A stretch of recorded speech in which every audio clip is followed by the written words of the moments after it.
coin. And they made a joke on Twitter about it, I guess. And so somebody started a Grimace coin is now something that's out there and that people are looking at. How do you make a crypto coin? Do you just release it into the wild? Yeah, I'm not sure. I mean, it doesn't seem like any of these. I'm sure they have to be recognized by some kind of market or something, but I'm not exactly sure how you actually go about making one. Yeah, I don't know. McDonald's responded to Elon Musk saying that he wanted them to take Bitcoin. They said only if Tesla accepts Grimace coin. They were goofing, and they made it. But somebody created Grimace coin. Elon Musk, he's still trying to find ways to get people to keep paying attention. But McDonald's is just goofing around. But almost immediately, a whole bunch of Grimace coins popped up on crypto networks. And that happens that fast, huh? Like it just that's what I'm saying. It's ridiculous. It's decentralized and yeah. But the floor, at least currently, the floor is kind of falling out of crypto. But that happens. I mean, it's up and down, man. Every year, like and then it'll come back probably around the time everybody gets their tax returns, and then it'll drop again. It's just, I remember when Bitcoin had its first big crash, and I was like, oh my God. And then it rebounded to a point where it got to almost $70,000 of Bitcoin. And then now it's half that. So what are you going to do? Yeah, I mean, it's gambling. You could create Squire coin. I don't think I could. Anybody can create a cryptocurrency. I'm saying you could do it. I don't know how. It would probably take all weekend. Yeah. That's a long time. I know. Who's got that kind of time? Game. Yeah. Are you going to the Cleveland Rocks night? I am. Yeah. We got our bobbleheads. I put it on the Alan Cox Show Facebook page. Cleveland Monsters were kind enough to drop off. Sweet. Yeah, they look great. Dave Grohl bobbleheads here at the office. And the first 10,000 fans will get them at the Monsters game Saturday night. It's Cleveland Rocks night. And so the first 10,000 people get the Dave Grohl bobblehead. Yeah, it looks awesome. Foo Fighters tweeted about it and a whole thing. So don't sleep on that. Monsters games are always, always fun. They're so much fun. Yeah, it's a great time. I mean, the Burley Boys will be back together again. Oh, the Burley Boys. Yeah. Who are the Burley Boys? The Burley Boys. Pants and Brian Sternick. Don't know him. Okay. So he's a comedian. But he's burly, and I take you at your word. He's a big burly guy. Those are the two guys that were pushing me through the snow drifts on the day that it was that big snowstorm on Martin Luther King Day. Okay. He wasn't the guy that was there last night. No, that was AJ. That's AJ. Okay. AJ is the co-host of my podcast. Okay. And then Kaylee was there too. I saw Kaylee. I talked to her for a little bit. Yep. Yeah. A little fire plug, that Kaylee. She's always so mad. Why is she mad? Just every little thing gets her mad. Oh, yeah? Not every little thing, but she met me at my house and we left from there, but someone held the door open for her and said, "You're welcome," before she could say thank you. And that's all she talked about on the whole ride to downtown. It's just like, I'm so mad at this guy. I'm like, all right, but what are we supposed to do about it? Like, saying you're welcome, though, when you hold the door for somebody is a dick move, though, too. It is. Yeah. It is. Absolutely. I'm not saying she's wrong, but she really dug into it. Yeah. But she really digs into it, and then later she goes, "I'm still mad at that guy." And then somebody bumped into her. Like, she has legit reasons to be mad. I'm not saying she's making up reasons to be mad, right? But somebody bumped into her and knocked over her beer. But then, like, for how long it stays with her, that's what I find humorous. Is she'll be mad about something for way longer. She holds a grudge. Need to be. Yeah. Yeah. Well, she's Italian. She'll bring that up all the time. Oh, she's not Irish. No. Whatever it takes, whatever it takes, Cavs are gonna do. I said Cleveland's gonna do. I said we all got to do. I said whatever it takes. There's Kaylee and her famous Cavaliers song. I'm still holding on to that. There's no reason she shouldn't be holding on to her grudges. I didn't even say she shouldn't. I just think it's like ridiculous how long and then she'll bring it up out of nowhere. She'd be like we were walking back to the car after the game, something must have reminded her of it, and she's like, "So mad that guy that said you're welcome." It just popped back into her head. Get back in her head. Getting into the car. Yeah, God bless America. How dare he say you're welcome before I even got a chance to say thank you? Uh-huh. And I was like, bothers you that much? And she's like, bothers me a lot. Wow. Yeah, I don't hang on to stuff like that. I try to let it go. There are times when a little dumb thing will get under my skin, but for her, it's like all the time. It seems exhausting. Well, I mean, listen, if you can walk around with that kind of energy, I guess, if you can walk around with that kind of psychic energy on your brain, then yeah. And, because she's a horticulturist, I would think that would lend itself, I can't speak for anybody, but I would think that would lend itself to maybe being a bit more zenned out. Well, it probably is more seasonal thing. And because it's so cold out, she's not doing all the plant stuff. She's not horticulturing as much? She's not expending all the energy horticulturing around. And so she's got a little pent-up energy. Oh, she also noticed how, we talk about Poundcake being so anxiety-ridden. She saw it firsthand yesterday when we were at the new studio. Blah, blah, blah, blah, blah, blah. And he was vibrating, basically, as he walked through that place. What do you mean I was vibrating? Did I see Poundcake at the new studios? You weren't paying attention to me, but yeah, you saw How me. did I miss you in both places? Because I'm like wallpaper to you. No, but you're on my show. I would say hi to you and talk to you. You don't need to. Why would you? You just I saw do a lot me of 5 things I don't minutes need to ago. do. You literally waved It's at part of me being a person in the world. twice. As we were leaving, he was with me, and that's when I said hi to you. Poundcake was? Yeah. That's what I'm talking about. He doesn't notice me. I'm wallpaper. That doesn't sound right. Those monitors in front of his face are the best thing that ever happened to him because he doesn't have to look at me. He doesn't have to acknowledge my presence. I wouldn't look at anybody who was in there. I didn't look at Erica when she was in there either. Why am I going to crane my neck? I said it a billion times. I don't need to see you. I need to hear you. Well, I'm not going to see you in the new studios. I know. And you're going to be in a windowless room. You're gonna forget that I'm even there. You're like, and I feel like I'm missing something after you do your intros. Like Mary isn't Bill. All right, well, let's start the show. Well, maybe that's. You know what? I'll try that. I'll do a dry run on that. Now, I mean, listen, all the stuff that's switching to digital when we move downtown. Poundcake could screen the calls from his house. He doesn't even need to be in that room. He's only going to be in that room for the microphone. You didn't need to screen calls from in there.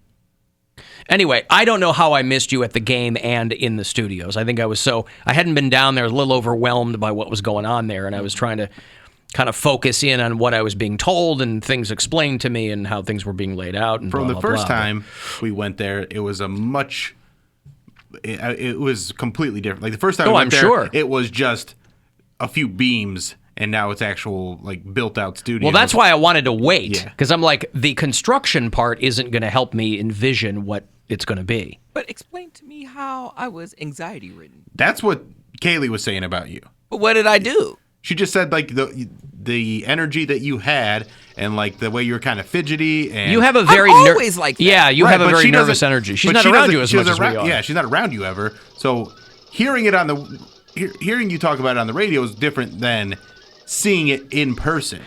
Her seeing it in person was like, oh wow, he really does have that high anxiety that he's always talking about. It makes me ripe for exploitation because I was at what's down the road? Is it Panera Bread down there on the corner? Mm-hmm. The one time I never go to Panera Bread, but I was feeling it. I was like, I want one of those little bowls that they have there, and I order my food, and I'm just waiting for them to make it for me, and I'm pacing. I don't know why I pace. Everyone's like, "Oh my gosh, that's a nervous tick." Okay, but I've always done it. It doesn't mean that something's wrong with me. It doesn't mean that I'm pent up. I just pace. It's a time killer. This lady, nice Oriental woman. I don't know if she was Chinese. I believe Asian might be the preferred nomenclature. Yes. Mm-hmm. But just because they call the salad that doesn't necessarily mean. That's what that lady wants to be called. She was very nice, and she just approached me. She's like, "Oh wow, you're very fidgety there." And then it was another pyramid scheme. She's like, "Do you ever think about making a extra income?" I'm like, ugh. "This was while you're waiting to place your order in Panera?" Because she saw that I looked nervous or pacing or something. She thought she saw a mark. She thought, but I would stay away vulnerable. from a person like that. I would think that they, why are they nervous and pacing? And I don't know. They're nervous and pacing because they don't have the income that they need. Oh, I see. And so this is a good way. What was she trying to get you to sell? Trying to improve their liquidity. Yeah. God, what was it? I don't know. I blocked her number because she followed up and she followed up. Oh, you hard. gave her your number? You gave her your phone number? I panicked, so then I did get nervous. I did get nervous because I didn't know what to do. I didn't want to be rude to her. Get out of my face. No, I didn't want to be rude to her. And You can just say no thank you. I panicked. You didn't want to be. Since when did you not hard. want to be rude to someone? If this woman had slipped on the floor walking to say hi to you, you would have laughed at her. She's like, I got one. Yeah, wow. No, I blocked her. I blocked because she sent me she called me, left me a voicemail, which is a red flag. If you're not a pharmacist, What was she trying to sell you? I forget because Jesus, this guy. Yeah, and then she sent me a follow-up text. Your number. Yeah, she sent me a follow-up text. I was like, oh my gosh, she's ruining my life. You're waiting in line to order at Panera. No, I already ordered. I was waiting for my food. Waiting for your food, and this woman Imagine, let's start at the beginning. Imagine another person walking up to you and going, gee, you look fidgety. She literally said Who that. are these people just walking up to other people? You look fidgety. I'd be like, I don't know you. Why are you talking to me? Get out of my face. She was selling me from the very beginning. She's like, oh, wow, you're very fidgety. You're pacing back and forth there. How's it going? I'm like, ugh. Fine. That was her opener, and that's what got you nervous to give. Also, why give her your real number? Why not just give her like the station number? Be like, oh, what's your number? Yeah, 1-866 Yo Rover. I got to give you some money here. It's $1,000. Chance for you to go fund yourself. Good luck. The Buzzard wants you to go fund yourself and score $1,000. Enter the nationwide keyword HAPPY at WMMS.com. That's HAPPY. Enter it now at WMMS.com. And good luck from Buzzard Radio. Wow. So then she starts just blowing you up. Yeah, she called me. I didn't How answer. long ago was this? Is it because you called her Oriental? I didn't call her Oriental. You just told he us. just did that on the show now. Oh, I see. I didn't you know described her as Oriental. I didn't know She that. come over and goes, "What you doing, Oriental lady?" That's right. I didn't know that was a We derogatory too low. term. Yeah. All right. So, my bad. I don't want to piss off the Asian community. Too late. Sum Ting Wong, We Too Low, Ho Lee Fook, and Bang Ding Ow. Those are the pilots. Yeah, no. I was right by the bathrooms over there at that Panera, just pacing back and forth, just waiting for my time to go. And she saw her chance to pounce, and she wanted me to help sell with her or promote a product or something. I don't remember what it was, but I just wanted her to go away. What And if she was like a listener of the show? She wasn't. And she was like giving you actual. She wasn't. She wanted to advertise on the show. She wasn't. She was spouting off things at me so fast. And you don't remember any of them. No, I just wanted her to go away. But So I she was left you a voicemail, you said. She did not call me right. She called me to make sure it was my number there. And she's like, okay, I'll give you an update. Oh, she did that? Yeah. Oh. Yes. She's trying to make sure it wasn't a blimpy. Yeah. Yeah. So she called right away. She's like, okay, this is my number. I'm like, okay, I won't ever talk to her. And if she does, I'll just not answer. Well, the next day, she was on her Grizzy and she followed up and she called me. I did not answer. She left a voicemail, which I deleted. And then she sent me a text like, hey, so-and-so, this is my extension, blah, blah, blah. And I was like, I'm going to block you, lady. I don't know you. How long ago was this? You gave her your number. Why would you be upset at her? She's already assuming that you're interested in. You gave her a signal that you're interested in whatever she's selling. Well, she got me at a vulnerable place. Panera. She got me in a really vulnerable place, waiting for my soup and sandwich. Yeah, vulnerable. This My guy. Panera Wow. anxiety got to me, so Yeah. Yeah, this was Usually the anxiety comes for people when they're ready to order. They Right. go, I will have.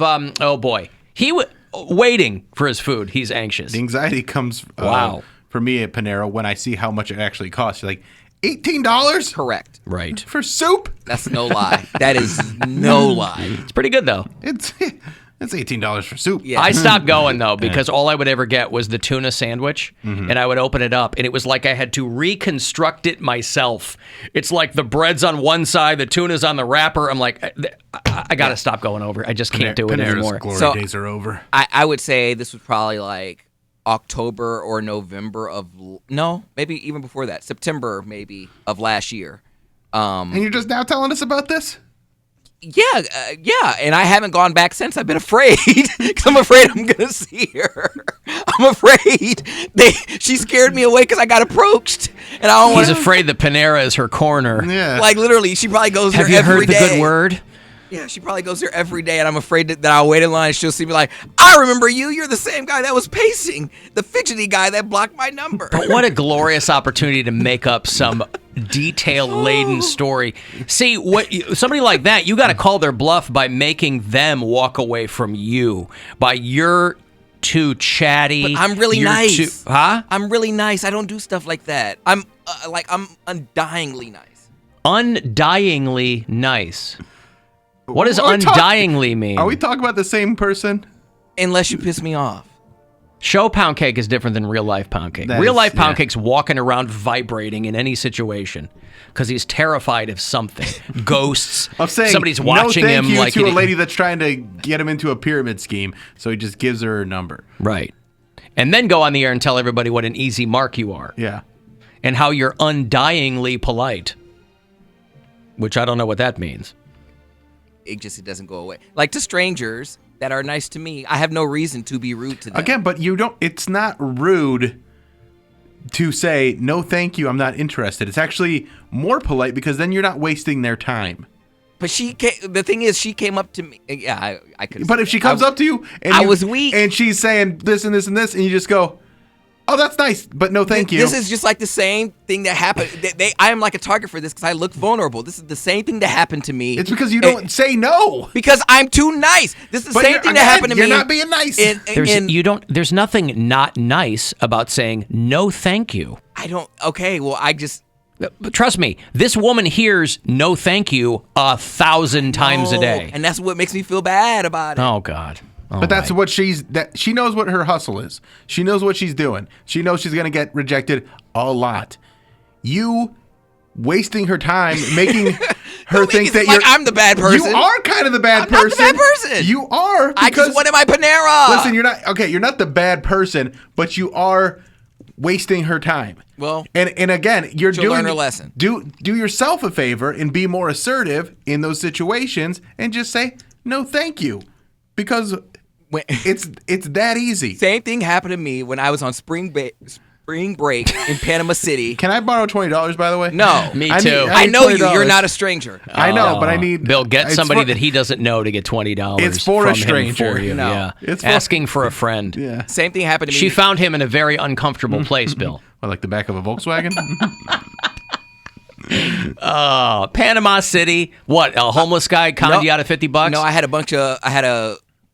a pair of Christians following me, trying to give me the word of God while we're trying to drink on the beach. And my group of friends they were trying to work the gay out of you. Well, no, I ended up hooking up with the one guy. Yeah! But because I'm undyingly polite. I think unfailingly is the word you're looking for. Polite. Yes, uh-huh. But yeah, no, I just had the face like somebody talked to me, I'm vulnerable, like I need a friend. And what is a vulnerable face? I don't know. But whatever it is, I have it. But whatever that was the guy not just trying to bring you the word of Christ. He was trying to hook up with you as well. He sent me a big, long novel as a text message like, hey, I'm sorry I gave in to my earthly desires.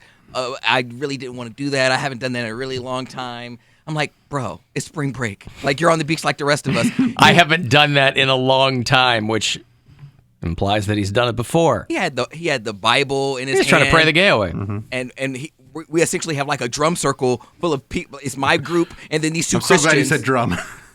No, the two Christians, a guy and a girl, sitting there preaching to us, and I was too nice to tell them to go away. My friends were trying to follow my lead, and they're like, all right, screw this, I'm drinking. Like, I'm going to go somewhere. And then I just got stuck there while they were sitting there preaching to me, and then I was like, I got to get something out of this. I hooked up with the dude. Learning to say no is a good skill to have. It's the best. I can do it in, like, a business setting here, like something that I know I can't do. Why is here any different than out there? You're the same person. Because these people know me, and I know my abilities here. Some lady who's just going up to me, like, trying to talk to something, like, I'll tell her whatever she needs to do to feel good about herself, and then I'm just going to not talk to her once I'm out of, like, I'll just disappear, and you'll never hear from me again. Because then I'll have to deal with your... So in real life, you're constantly ghosting people because you can't get the nuts up to just go, leave me alone? I've done that in so many relationships. No wonder you're vibrating all the time. Everywhere he goes, he's worried he's going to run into somebody that he ghosted before. All the dudes I talk to that I don't Talk about date. throwing tacks in the road. You're making life difficult for yourself. Dudes I've gone on dates with, they're like, didn't it go well? Yep. And then as soon as I get home, I'm like, all right. But that's different than someone trying to rope you into a pyramid scheme or some sort of Bible chat or something like that. Like, these are strangers that all you have to say is, no, thank you, not interested. Yeah, no, thank you. They're just salespeople. Whether it's Jesus or a magazine subscription, they're trying to sell you something, and I'm not buying. You go, no, thank you. All right, well, I can learn. What's your Venmo, by the way? No, I'm Just requesting $20 from all the time. I got to take a break. If you want to get a text for anything, 35192. Listen wherever you are, if you like, on the iHeartRadio app. The Alan Cox Show.